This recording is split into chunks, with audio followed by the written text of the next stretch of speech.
Alrighty, the last thing we got to review is arithmetic sequences and series. So we've learned about just generically what a sequence looks like. It's just an order of numbers that follow some sort of pattern. A series is where you're adding up those terms in a sequence. The specific type of sequence that we're going to focus on now is called an arithmetic sequence. We're going to learn about this other type called a geometric sequence and series later. But an arithmetic sequence is a sequence in which there is a constant difference between terms. This is comparable to a linear function. Thinking about linear functions, you've got a constant slope.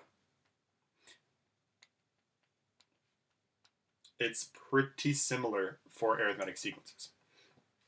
The general rule that we used before when we were last together, the general rule for an arithmetic sequence is the nth term a sub n of an arithmetic sequence is given by a sub n equals a sub 1 plus n minus 1 times d. Let's kind of break that down a little bit.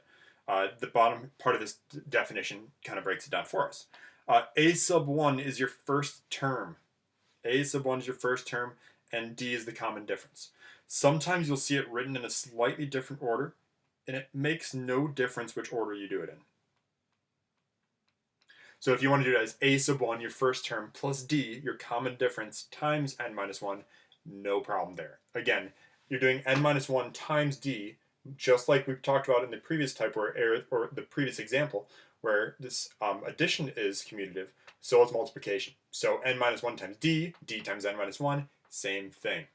So we're asked to find the 12th term of an arithmetic sequence that goes 20, 14, 8, 2, negative 4. It keeps on going. Couple things we need to know. So we're going to use this generic equation. I'm going to start off by writing the generic equation. Plus n minus 1 times d. We need to know what we got to plug in. Going through reading this first sentence here, find the 12th term. The 12th term, remember those n's tell you what term you're looking for, so n is 12. And then going through the rest of this, a sub 1, our first term, we're given the first term is 20. So we'll say a sub 1 equals 20. Now d is the other part we're going to need to plug in. We have pretty much everything else we need. D is your common difference. Thinking about how we looked at linear equations in the past, looking at the common difference. What's the change going from one term to the next? Now you can always go through and do 14 minus 20. You just take one term minus the previous term, giving you negative 6. Or if you want to do a different term, like you want to do 8 minus its previous term, 8 minus 14 is negative 6. Either way you do it, regardless of which pair you choose, you should get a common difference of negative 6. So let's fill that in here. And so now we have all the pieces that we need to plug in. We got a sub 12, finding the 12th term, equals first term we know is 20. Sorry, got a little ahead of myself. Plus n is 12. Getting ahead of myself again, goodness. Minus 1 times our common difference of negative 6.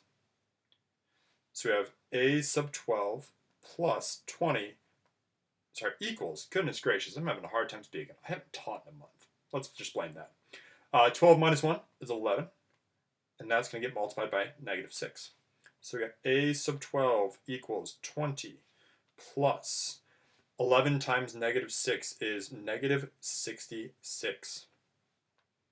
20 plus negative 66 gives us a grand total of negative 46.